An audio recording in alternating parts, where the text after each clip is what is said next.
people of Venezuela. We saw pictures of a U.S. Air Force aircraft in Tobago today. Can you tell us what that aircraft is? Yeah, they are helping us with something to do at the airport.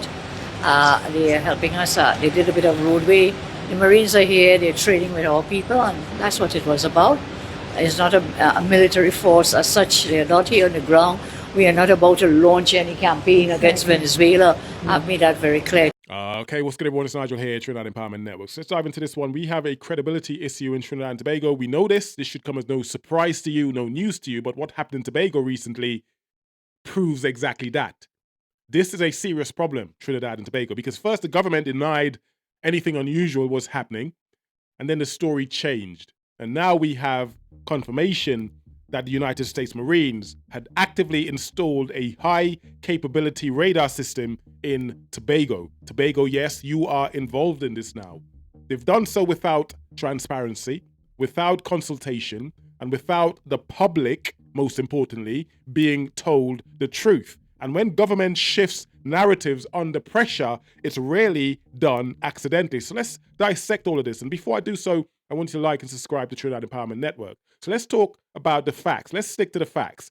The public was initially told that this was a minor technical assistant and a routine upgrade at the airport in Tobago. That was the lie told to us by the PM. Aircraft in Tobago today. Can you tell us what that aircraft is? Yeah, they are helping us with something to do at the airport. They are helping us. They did a bit of roadway. The Marines are here. They're training with our people, and that's what it was about. It's not a military force as such. They are not here on the ground. We are not about to launch any campaign against Venezuela. I've made that very clear. Trinidad has not. But what? Because once images circulated, once US aircraft landings became trackable, and once international media began reporting on it, the government could no longer deny involvement. It's only then the Prime Minister admitted that the US Marines were in Tobago and that a new radar system was being installed, not what she previously said. Now, that admission came after exposure, after the fact, not before. Transparency was not offered in this case. It was indeed forced because of a lie.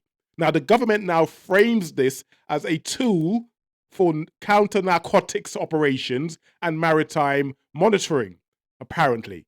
Again, that is a lie, because when the technology, the location, and the geopolitical timing are examined, that explanation just does not add up. Because based on expert analysis, the system installed is likely some sort of Gator radar system.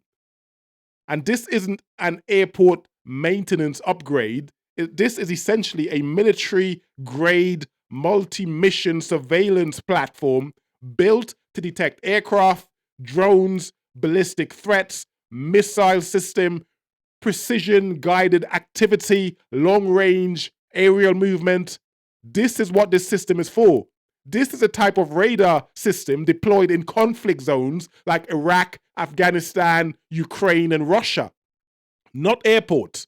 So when officials describe it as a simple surveillance upgrade, that statement just does not match reality and the capability of this radar system. So let's clear that up. So let's address the positioning of it, by the way. This wasn't installed in Trinidad because Trinidad is essentially the larger part of the island with higher air traffic and population. It was installed in Tobago, strategically facing Venezuelan airspace and the southern Caribbean corridor. Military systems are placed deliberately, and this location aligns with growing US pressure campaigns and intelligence operations surrounding Venezuela.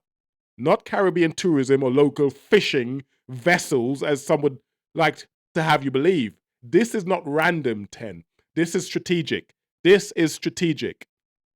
So, to understand why this radar matters, we need to understand the broader context. So I want to deflect slightly. Today I want to go into or address a stark reality many Western analysts pretend not to see. The traditional regime change playbook. in my opinion, in Venezuela has failed. So let me break it down. Let's get straight to the point. When Hugo Chavez came into power, Venezuela redirected oil revenue downwards towards the poor. Literacy increased, access to healthcare expanded, education reached people who had been ignored for generations. It wasn't perfect. There was corruption, there was waste, there was inefficiency, but it was a damn sight better than what they've had. But millions of Venezuelans experience material involvement in their lives, and they remember who delivered it. They remember who made their lives better. And here's the key 10. Washington and its allies expected Venezuelans to support a rollback to the old model, the one where foreign corporations extracted wealth and local elites benefited from it. What they didn't anticipate, what they didn't expect, was that the people who experienced dignity under Chavez, access, and social inclusion would refuse to return to a system designed to exclude them. This is why sanctions, destabilization efforts, and isolation campaigns have not produced the outcome Western governments expected, the American government expected. Venezuela's resistance is not only ideological, it is now personal. People defend what they have experienced, and what they experienced under Hugo Chavez was good. And that reality, more than politics, explains why pressure has escalated and why surveillance system like the one in Tobago now matter to foreign interest. 10. Now we must return to the real concern here. Who controls this radar? Because so far, no agreement has been made public, no parliamentary debate has occurred, Tobago's local administration were bypassed, and no clarity exists on data ownership, on oversight, or operational jurisdiction. Now, a foreign intelligence installation that operates without democratic scrutiny is not cooperation, 10, it's indeed dependency, and dependency erodes our sovereignty. The consequences, 10, to Tobago and of course Trinidad are already visible. Tourism operators in Tobago are reporting increased cancellations already. This is detrimental to the economy of Tobago. People don't book holidays next to installations that may become military assets in a geopolitical conflict. So whether reasonable or not, fear is now a factor here. And fear carries cost economically to Tobago. This is catastrophic to Tobago's economy. So let's be clear here, 10. This is not about opposing foreign partnerships that's beneficial to Trinidad and Tobago. This is about accountability, this is about disclosure, and this is about a national autonomy. A government that withholds the truth from its own people does not act with confidence, it acts with fear. And a people unaware of decisions being made in their name cannot meaningfully consent to their consequences. So I'm going to conclude by saying this, 10. The public, you have a right to the following answers. What exact radar was installed? Who owns and controls the data? Is this temporary or is this permanent? What agreement was signed and how long for? Are additional military assets planned? Why was the public deliberately misled on this, most importantly? Why were we lied to? And until these questions are answered, trust cannot exist.